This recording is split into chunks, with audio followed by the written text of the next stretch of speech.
So let's break it down for real here. How much is your offer? It's $150. And how many of those did you sell? I sold 2. And you sold that when you took the challenge? I did. Wow. When you talk about AI prompts, when did you start working with it where you're actually an expert? I used to have to build the macros that scheduled the producer's programming and all of that. The macros is my first foray into it, to where I realized, oh, you could do things that would automate, scale things for you. And if someone is kind of where you were before you joined your first 5K compared to now, how would you describe that? You always give that space for the person to have their own autonomy. You said that you sent the offer out and you almost immediately got one person who was very interested in this offer. And then soon after, you got a second person. We talk about that a lot in day 2 and 3, where we talk about social media, we talk about YouTube, LinkedIn. How important do you think building a personal brand is?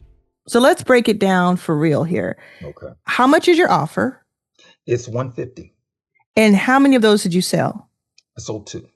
And you sold that when you took the challenge? I did. Wow. Yeah, Wow. after I kept on hearing your voice say, you're not behind, because I had so many other things that kept on coming in, which has been the habit, is that when things would happen, I'd start going on my stuff and then some things would come up. And so this time I had to make a conscious decision that, okay, keep my thing at the top of the priority to get it done.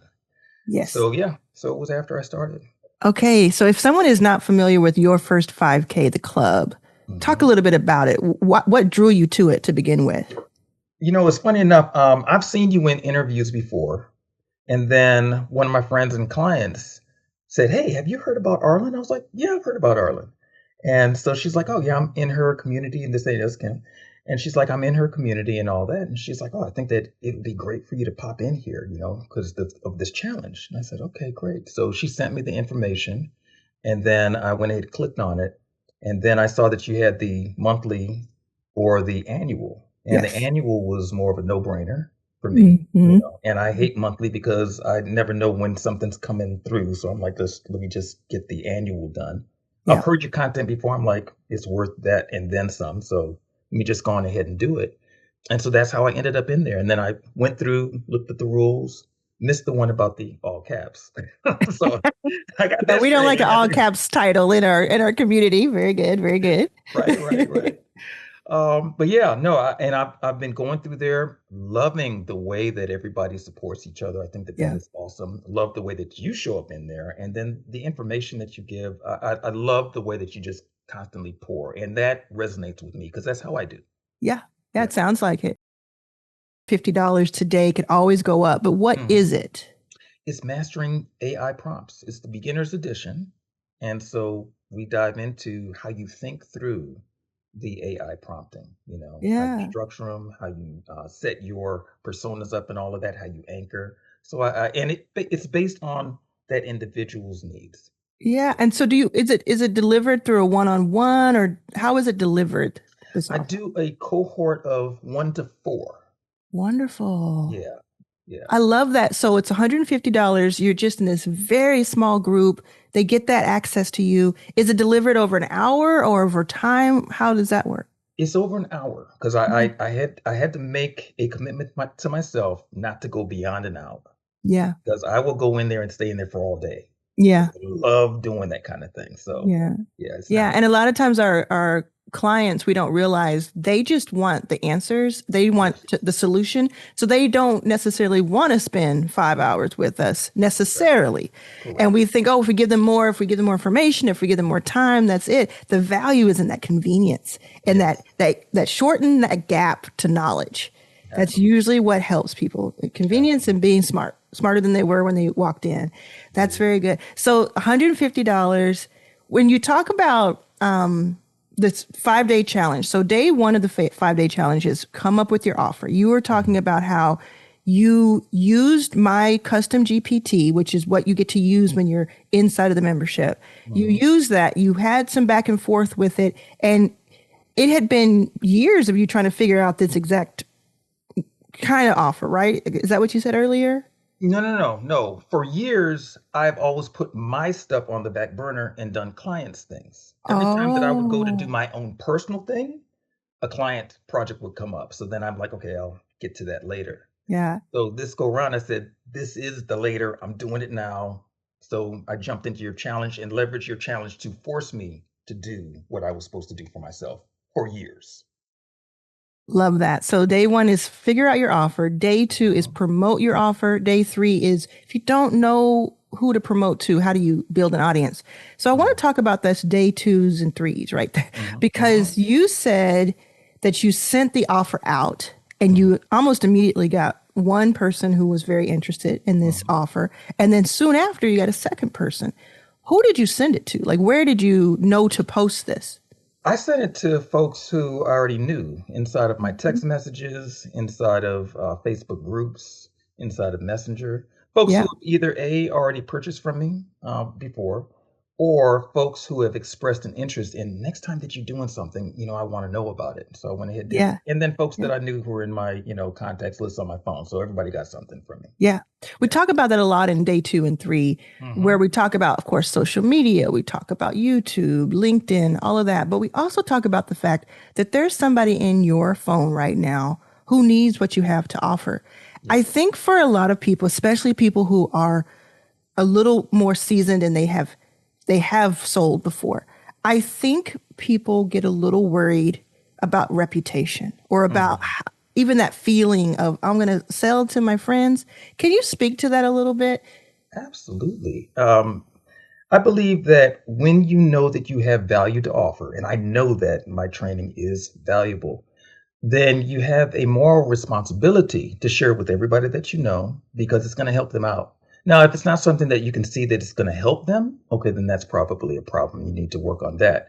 But when you know that, look, by the time that you finish this, you're going to be better off than if you went somewhere else, for one. It's going to get you a deeper sense of whatever it is that that goal or that outcome is. So I think that you just have to have the right mindset about it. If people come over to my house, I'm going to feed them well. So if they Mm, come to my training, I'm going to teach them well. yeah. And when we think about charging money to people we know or just putting ourselves out, like if you're, I've heard people say, I can't post on LinkedIn because that's my career. They know me from Mhm. my career. I'm going to ruin that reputation.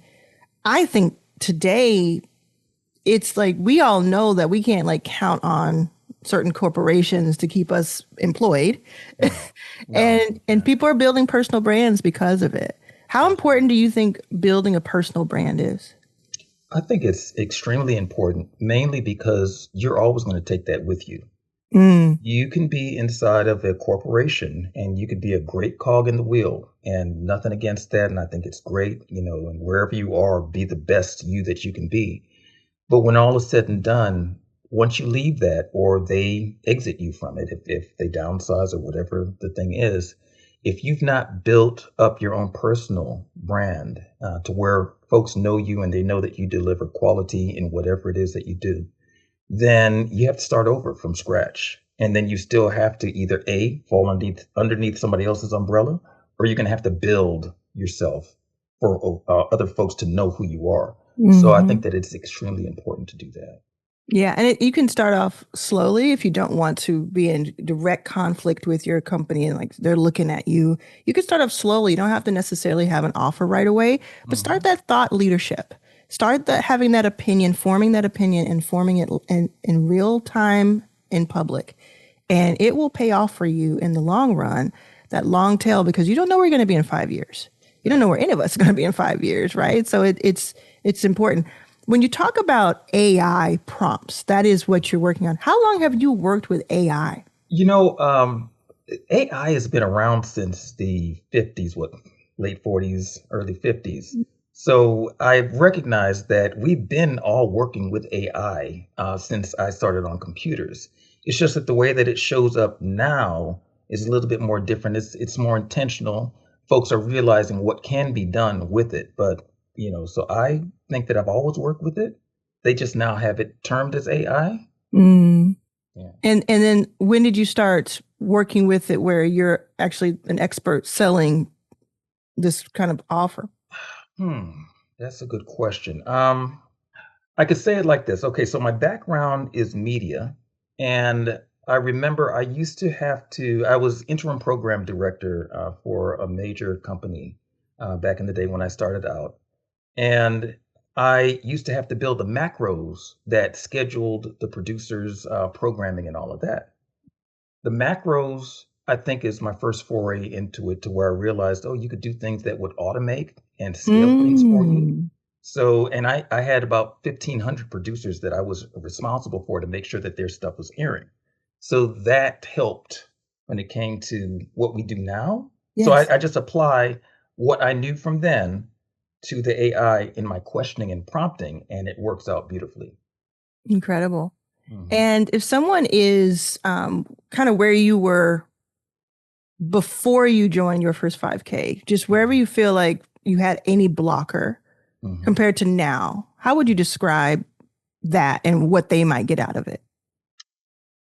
I think what you would get out of it is that, well, for one, and I'll say for me, it did encourage me to put my stuff as a priority. Hmm. And so, in putting my own thing as a priority and saying, you know what, this is just as important, if not more, than what I do for my clients. Get your thing ready, get it out there so that you can start iterating and reiterating and building it out so that you can have, because I've seen a lot of programs out there and I'm like, I would like to see this in there. So I'm like, okay, I guess it's time for me to create that. So for the person who is starting and just not really knowing, there's so much stuff that you can do that you don't realize that you do it. I say that there's four areas of all possible knowledge: the things that you know, the things that you don't know, the things that you know but you don't realize that they apply to what you're doing, and that the things that you don't have a clue that you need to know, they're not even on your radar. And that's the area of failure. So if you can use what you know and what you don't know and what you know but you don't know how it applies and start to work with those, you can ask, okay, what am I missing in order to affect this change in my marketplace or in my world to solve this problem? And then you can get those answers. You need this. Hmm. Yeah. Wow. My name is Jason Hodge, aka the Jason Hodge online, and I joined Arlan's program because a good friend of mine and actually one of my clients, she introduced me to, not introduced me to Arlan. She said, "Hey, do you know about Arlan?" And I had known about Arlan before because I had been watching her on different interviews and things like that. I was like, "Oh yeah, I know about Arlan. She's really good." And so she says, "Oh well, I'm in her group, and I think that'll be great for you to join and all that." I was like, "Okay, sure." She sent me the link to join, and I joined, and I saw that there was a monthly and there was an annual, and I was like, "Well, let me get the annual because I've already heard Arlen talk, so I know that it's well worth it." And I jumped in, and I Yeah. have been absolutely elated to be in there. Yeah. And that 5-day challenge, just speak a little bit to the 5-day challenge and we'll wrap up. Just Yeah. speak a little bit and kind of your thoughts of the 5-day challenge, how it's run, how the step by step, how it helped you, that kind of thing. Yeah, with the 5-day challenge, what I love about it, well, for one, is that it is a short enough period of time to where uh, I was able to make that commitment. And also, what I love in there is the way that Arlen has the community set up, the support in there. I learned quickly about the capital letters. Even when you're excited, don't use all caps. Forget I'm a stickler for the caps, all caps. you. But that 5-day Yeah, challenge, 5-day challenge. yeah. Yeah, it's really good because the one thing in there that I love about what you do is you always give that space for the person to have their own autonomy. You know, they get to own their space, own their time frame, even if they don't make the 5-day window. They're not put into the category of you failed and now you can't go Yes. back. You Yes. all say, "Hey, no, this is not a race." I've heard you say that a few times. This is not a race. You were doing your thing, so just kind of move according to your pace. That helped me because I did not make it in the 5 days. A matter of fact, I think the first day I might have come in halfway through the actual live broadcast. Second and third day, I think I might have missed it, so I caught the replay. Fourth day, I made it in. Fifth day, I made it in, but it was towards the end. So I was so thankful that there was the replays. And then I said, okay, well, good. I still have time to do what I need to do in here. And then it took me a moment to figure out what I was going to do. And that's another thing that your prompt helps out because when you have had a lot of experiences, and I've been in a lot of different industries through my life, I'm kind of old, or oldish. And so sometimes that can present its own problem of what would I do? So Mm, going through your prompts, it was able to help with the categorizing things and then putting them into perspective, because the things that it spit out, I was like, yeah, I can do that, but I don't really want to do that. So I kept on asking it again and again. Well, give me some more, give me some more, give me some more. And finally, there was a few things that it was like, ooh, I could see myself doing that. yep. It fits my criteria. It's a short enough time frame, and I enjoy teaching people and seeing the light bulbs go off and them getting results. So I was like, okay, I'm gonna go with that one. Yeah. That's how So it you worked you out. built you helped build your offer that you just sold two of in just a few hours, essentially. Hmm. Yeah. Yeah, and I was just on a radio broadcast where they were asking me about the product, so that went out again. So who knows what's going to Wow. come out of that? But it's just really when you talk about the momentum and getting into the momentum, and then you just keep on moving and you keep on building on it. That was freeing. And even though I should know that because I tell my clients that, it's totally different when it's you in the saddle. And Yeah. so you gave that space to be able for me to be me and not me to be the media architect. I got a chance to media architect for Jason now. Mm.